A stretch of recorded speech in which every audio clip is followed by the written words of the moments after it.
Assalamualaikum warahmatullahi wabarakatuh.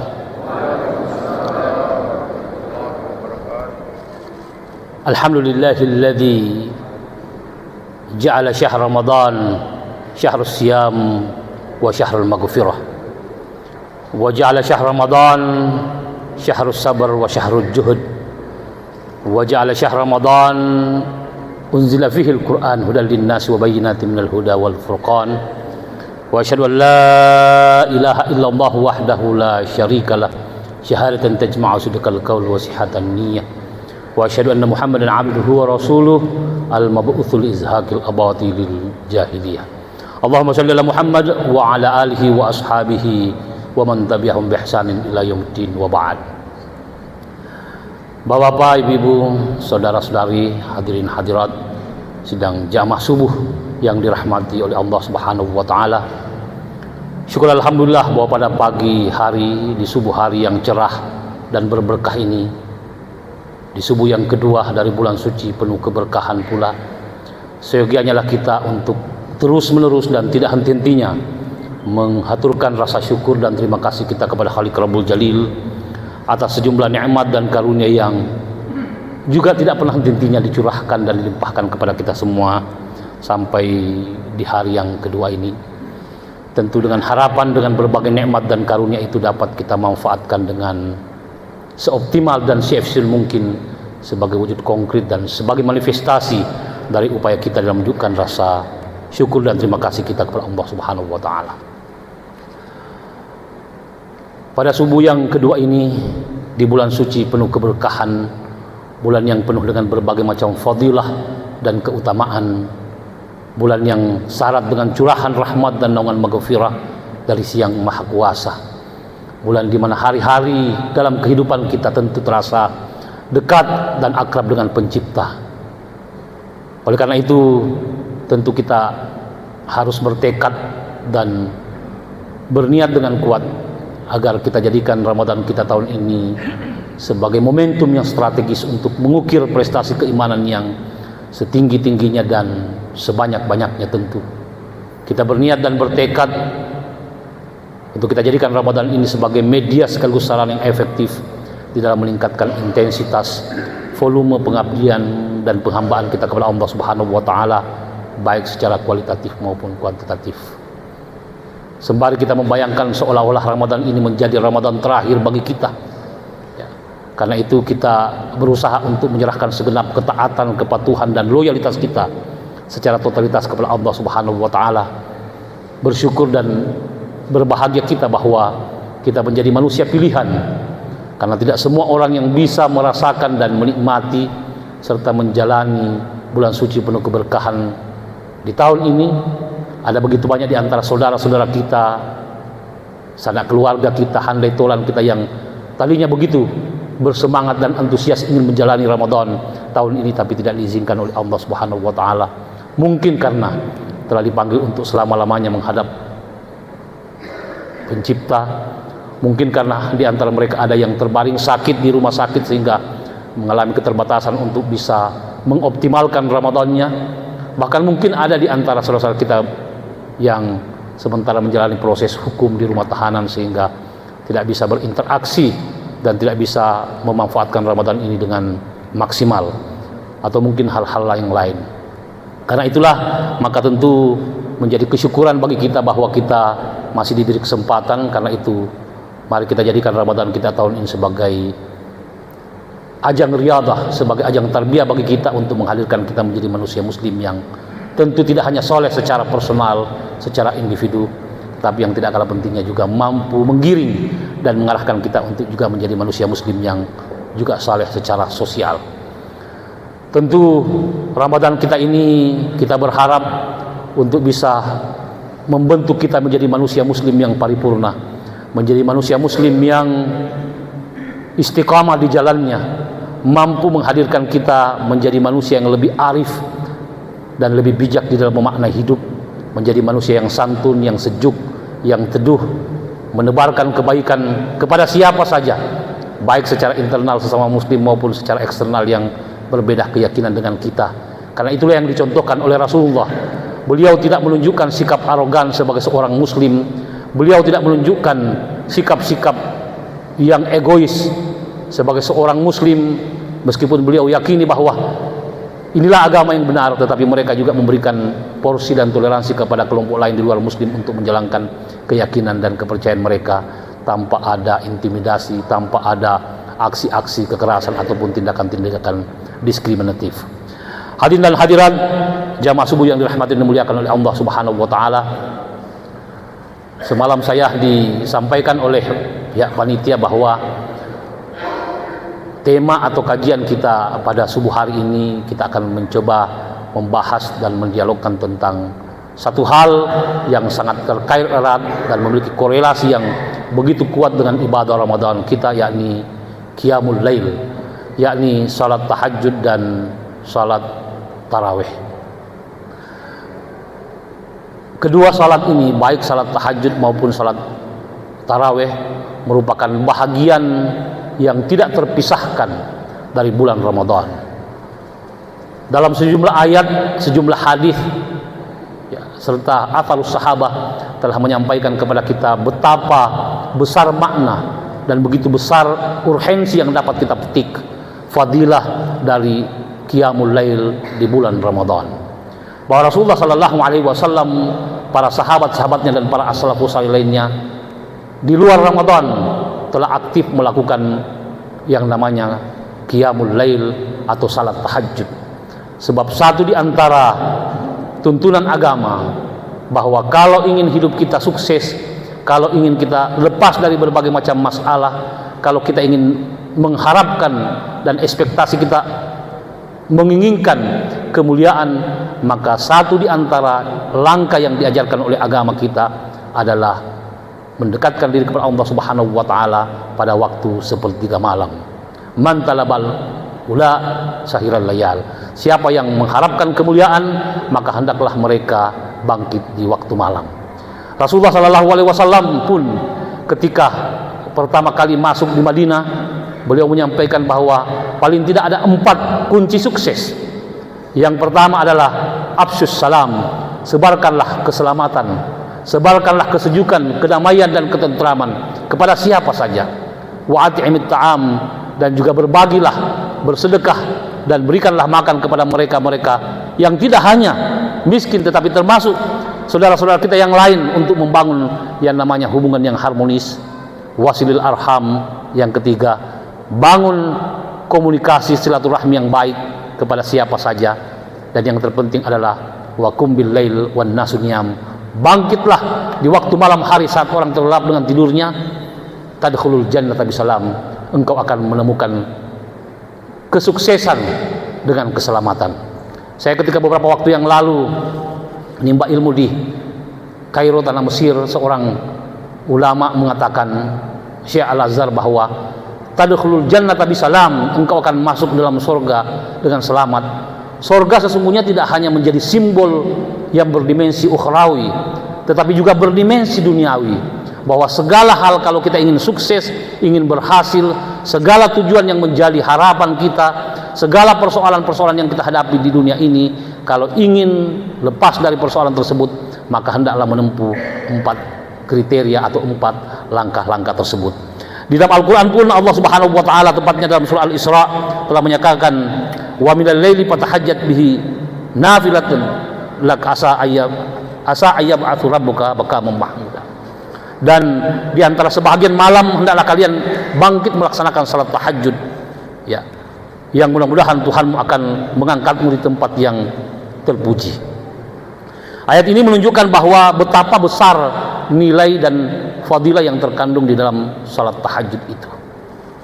Di dalam ayat yang lain pun dinyatakan oleh Allah Subhanahu wa taala, demikian pula oleh Rasulullah, bahwa salah satu rahasia untuk mendapatkan kedekatan dengan Allah, mendapatkan pertolongan dan inayah Allah Subhanahu wa taala, membimbing kita untuk tidak terjerumus pada penyimpangan dan kejahatan, sekaligus menuntun kita untuk selalu berada dalam koridor kebenaran, adalah hendaknya senantiasa menegakkan qiyamul lail atau salat tahajud. Nah, ketika kita berbicara tentang salat tarawih, maka memang tidak ditemukan satu ayat yang berbicara tentang salat tarawih. Tetapi dalam sejumlah hadis Rasulullah sudah mengajarkan dan mencontohkan. Memang tidak banyak hadis, ya, bahkan menurut riwayat nanti pada malam ke-23 dari bulan Ramadan pada tahun kedua dari kenabian, ya, tahun kedua Hijriah, beliau melaksanakan salat tarawih. Salat tarawih itu beliau lakukan pada malam pertama, dan sempat dipertanyakan oleh sahabat-sahabat, salat apa yang dilakukan oleh Rasulullah setelah salat Isya. Lalu saling berbisik, saling memberitahukan. Keesokan harinya malam kedua Rasulullah pun melakukan hal yang sama. Maka sahabat-sahabat saling menyampaikan dan menginformasikan bahwa ada salat yang dilakukan oleh Rasulullah yang tentu fadilahnya luar biasa, karena itu di bulan Ramadan. Bertambah lagi pada malam ketiga Rasulullah melakukan, dan menurut informasi hadis masjid menjadi penuh sesak. Dan memasuki malam keempat, ketika sahabat-sahabat sudah penuh bahkan luber di masjid tersebut, ternyata Rasulullah tidak turun melaksanakan salat tahajud. Sampai sahabat-sahabat yang lain adalah yang memberikan isyarat-isyarat yang batuk dan sebagainya untuk mungkin memberikan kode kepada Rasulullah agar Rasulullah keluar, tetapi Rasulullah tidak kunjung keluar sampai di subuh hari. Dan ketika Rasulullah keluar di subuh hari, mereka bertanya semuanya, Nabi menjawab, saya mendengar, saya menyaksikan apa yang kalian telah lakukan, tetapi saya tidak turun melaksanakan salat tarawih bersama dengan kalian, karena saya tidak ingin salat ini dijadikan sebagai kewajiban bagi umat muslim. Itulah salah satu alasan, dan itulah salah satu jawaban bahwa salat tarawih itu ada dan dicontohkan oleh Rasulullah. Karena itu keliru kalau ada sebagian orang, beberapa waktu yang lalu kita pernah mendengar ada ulama yang mengatakan dipersilahkan untuk mencari kalau ada hadisnya, apalagi ayatnya tentang tarawih. Itu tidak ada. Ada, dan itu diriwayatkan oleh Bukhari, Muslim, dan itu dilakukan, ditempuh dan diteruskan oleh sahabat-sahabat yang lain pada pemerintahan Khalifah Abu Bakar As-Siddiq. Bahkan di masa Umar bin Khattab, Khalifah kedua, beliau malah meningkatkan salat tarawih menjadi 20 rakaat, menjadi 23 dengan witir. Nah, bahkan pada perkembangan berikutnya, pada periode Daulah Umayyah, Khalifah pertama, ya, justru menambah jumlahnya, bukan hanya 20, ya, tapi sampai 36 dan menjadi 39, karena melihat kondisi perkembangan umat muslim, kesejahteraan sudah maju, dan seterusnya melakukan itu. Walaupun pada perkembangan berikutnya, pada periode Umar bin Abdul Aziz, ya, kembali melakukan dengan 11 rakaat, 8 rakaat dan 3 witir. Apa yang ingin kita sampaikan bahwa salat tarawih itu merupakan salat yang memang ada dan dilakukan oleh Rasulullah, para sahabat dan para as-salafus saleh. Hanya saja itu hanya berlangsung di bulan Ramadan. Berbeda halnya dengan salat tahajud, dengan salat atau yang biasa disebut dengan qiyamul lail, sulusul lail, ya. Kalau ditanyakan apakah salat tahajud itu digantikan oleh salat tarawih, tentu tidak, ya. Bagi mereka yang mau melaksanakan salat tahajud silahkan, bagi mereka yang juga mau melaksanakan salat tarawih menyambung, yang penting tidak ditutup dengan witir di salat tarawih tersebut. Namun dua-duanya bisa dilakukan, dan kalau ditanyakan apakah lebih afdal salat tarawih atau salat tahajud qiyamul lail, tentu jawabannya semua ulama, jumhur ulama menyepakati bahwa salat tahajud jauh lebih utama dan jauh lebih tinggi fadilahnya, ya, karena itu yang dilakukan oleh Rasulullah. Bahkan sampai-sampai Aisyah meriwayatkan menegur Rasulullah, mengapa engkau salat begitu lama, ya, karena salat tahajud itu memang lebih afdal kalau sendiri. Kenapa? Lebih memungkinkan untuk berkonsentrasi, lebih memungkinkan untuk melakukan hubungan secara spiritual dengan Allah Subhanahu wa taala. Kalau salat tarawih justru dianjurkan dan disunahkan untuk melaksanakan secara berjamaah, di samping karena ingin membangun semangat ukhuwah, ingin menciptakan suasana yang menghidupkan masjid dan seterusnya. Tetapi khusus salat tahajud itu memang lebih afdal dilakukan secara sendiri. Dan Aisyah pernah mengatakan bahwa sampai betis Rasulullah itu bengkak, sampai Rasul Aisyah mengatakan, mengapa engkau memaksakan diri untuk salat begitu panjang? Bukankah engkau telah dijamin masuk surga? Bukankah seluruh dosa-dosamu telah dimaafkan oleh Allah? Engkau adalah ma'sum. Beliau menjawab, apalah akunu min ibadil syakur, tidakkah lebih baik aku menjadi hamba Allah yang pandai bersyukur? Karena itulah maka tentu menjadi bahagian dari kewajiban kita untuk saling mengingatkan, untuk saling menyampaikan tentang kebenaran, tentang ajaran agama, dan tentu bagaimana kita menghidupkan hari-hari dan malam kita terutama di bulan Ramadan dengan salat tarawih. Kalau kita tidak yakin mampu bangkit salat tahajud di sepertiga malam antara jam 1 sampai jam 3, maka tentu menjadi penting untuk kita tetap melaksanakan salat tarawih yang juga merupakan bagian dari sunnah Rasulullah SAW. Karena itu sekali lagi melalui forum subuh yang berbahagia ini, saya mengajak kita semua untuk tetap menghidupkan malam-malam kita. Kita mengajak anak istri dan keluarga kita untuk melaksanakan salat tarawih sebagai bahagian dari amanah, bahagian dari sunnah Rasulullah SAW yang memiliki fadilah yang luar biasa. Bahkan di dalam sebuah kitab Darul Nasihin, ya, walaupun oleh sebahagian sebagian ulama mengatakan bahwa kitab ini sangat lemah karena memiliki banyak hadis yang juga lemah, namun di dalam kitab ini menjelaskan akan beberapa fadilah seperti yang menjadi judul kita, beberapa fadilah ataupun keutamaan daripada salat tarawih. Yang pertama di dalam kitab Daratul Nasihin ini disebutkan bahwa malam pertama fadilahnya adalah yakhrujul mu'min min zambihi fi awwal lailah kayaumin waladathu ummu. Artinya bahwa pada malam pertama dari salat tarawih itu akan menghapus dosa setiap pribadi muslim bagaikan seorang bayi yang baru saja dilahirkan di dunia ini. Lalu kemudian pada malam kedua seperti yang disampaikan di dalam kitab tersebut dikatakan wa fil lailati tsani yaghfirullahu wa li abawahi wa in kana mu'minin, ya, bahwa fadilah yang kedua bahwa bukan hanya menjadi ajang untuk mendapatkan ampunan Allah Subhanahu wa taala kepada pelakunya, tetapi juga akan diampuni dosa kedua orang tuanya jikalau kedua orang tuanya itu benar-benar mukmin. Lalu kemudian yang ketiga, wa fil lail tsalitsah yunadi malakun min tahtil arsy, ya. Jadi pada malam ketiga malaikat di bawah arsy berseru, mulailah melakukan amal kebaikan maka Allah akan mengampuni dosamu yang telah lalu. Saya tidak perlu membacakan naskah Arabnya karena mungkin terlalu panjang. Dan pada malam yang keempat dikatakan bahwa dia akan mendapatkan pahala sebagaimana pahala seorang yang membaca kitab Taurat, Injil, Zabur dan Al-Quran. Memasuki malam kelima, Allah memberikan pahala seperti pahala seorang yang sholat di Masjidil Haram, di Masjid Madinah dan Masjidil Aqsa. Dan pada malam keenam dikatakan bahwa Allah memberikan pahala seperti pahala malaikat yang tawaf di Baitullahil Haram, dan setiap batu dan tanah pun memintakan ampun untuknya.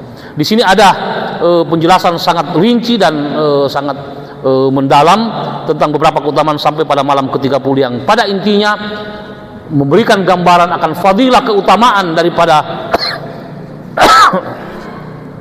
salat tarawih itu, yang bisa tidak hanya menghapus dosa tetapi juga memudahkan segala urusan, memurahkan rezeki, lalu kemudian menyelesaikan persoalan-persoalan yang kita hadapi, dan tentu surga Firdaus menjadi tempat kembalinya bagi mereka yang konsisten di dalam menjalankan salat tarawih tersebut. Walaupun tulisan ini banyak mendapatkan kritikan karena dipandang tidak memiliki hadis-hadis yang kuat, tetapi sebagian ulama bahwa dalam persoalan fadailul a'mal ini sangat dimungkinkan untuk memotivasi orang untuk melaksanakan ibadah, agar bagaimana ada dorongan kuat di dalam dirinya, di dalam batinnya untuk selalu menjalankan ibadah dengan penuh kekhusyuan, terutama pada saat salat tarawih tersebut. Tentu sekali lagi ketika diperhadapkan mana yang lebih utama, salat tahajud dengan salat tarawih, maka tentu salat tahajud akan jauh lebih utama, karena seperti itulah yang dicontohkan oleh Rasulullah SAW. Namun bagi mereka yang tidak mampu dan tidak meyakini mampu bangkit di tengah malam, maka jauh lebih utama untuk kehati-hatian untuk tidak melewatkan malam-malam mulia di bulan Ramadan dengan mengisi dengan salat tarawih. Saya kira itu, karena hari sudah kelihatan terang.